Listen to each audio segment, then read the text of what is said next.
Ամերիկայի Միացյալ Նահանգների պետքարտուղար Մարկո Ռուբիոն Թուրքիայի արտաքին գործերի նախարար Հական Ֆիդանի հետ հանդիպմանն Անկարային կոչ արել խաղաղություն ապահովել Ուկրաինայում ու Հարավային Կովկասում։ Ռուբիոն նաև ընդգծել է երկկողմ առևտրում գրանցված առաջընթացը կոչ արել երկու երկրներին առավել սերտ տնտեսական գործակցության։ Պետքարտուղարը նաև անհանգստություն է հայտնել կապված Թուրքիայում վերջին ցույցերի ու ձերբակալությունների հետ։ Ռուբիոն բարձր է գնահատել Թուրքիայի առաջնորդությունը իսլամական պետությունը ահաբեկչական խմբավորման դեմ գլոբալ կոալիցիայում եւ վերահաստատել է սերտ գործակցության անհրաժեշտությունը աջակցելու կայուն, միասնական եւ խաղաղ Սիրիային, որը չի լինի միջազգային ահաբեկչության հենակետ։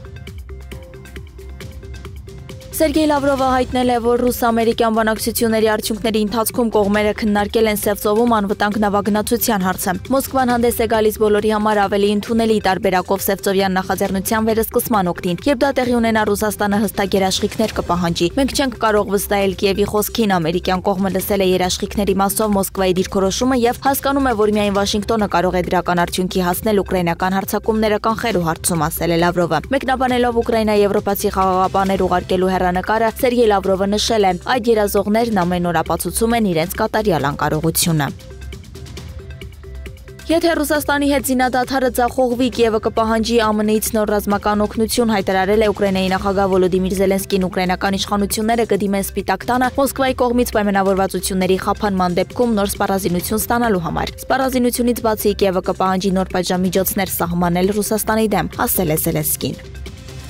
ԱՄՆ-ի հետախուզական ծառայությունը կարծում է, որ Հյուսիսային Կորեան կարող է միջուկային նոր փորձարկում իրականացնել։ ԿԺԴՀ-ն պատրաստ է կարճաժամկետ հեռանկարում հերթական միջուկային փորձարկումներ իրականացնել, նշված է փաստաթղթում։ Զեկույցի եղինակներն ընդգծել են, որ Հյուսիսային Կորեայի առաջնորդ Կիմ Չեն Ընը ռազմավարական զենքի մշակումը, Ռուսաստանի հետ կապերի խորացումը եւ իր երկրի տնտեսության կայունությունը համարում է գործոններ, որոնք ամրապնդում են իր բանակցային դիրքերը եւ նվազեցնում պատժամիջոցների վերացման անհրաժեշտությունը։ Դանիայի վարչապետ Մետե Ֆրեդերիկսենը մեղադրել է ԱՄՆ-ին Գրենլանդիայի վրա անընդունելի ճնշում գործադրելու մեջ, խոստանալով դիմակայել դրան։ Ֆրեդերիկսենը նշել է, որ ԱՄՆ փոխնախագահ Ջեյ Վենսի կողմից հայտարարված այցը այն չէ, ինչ Գրենլանդիային պետք է կամ ցանկանում է։ Ինչ վերաբերում է Թրամփի Գրենլանդիան ձեռք բերելու սպառնալիքներին, Ֆրեդերիկսենը կարծում է, որ դրանք պետք է լուրջ ընդունել։ Նախագահ Թրամփը լուրջ է տրամադրված, նա ցանկանում է Գրենլանդիան, հետևաբար այս ամենը չի կարելի դիտարկել առանձին, այլ համատեքստից, ասել է նա։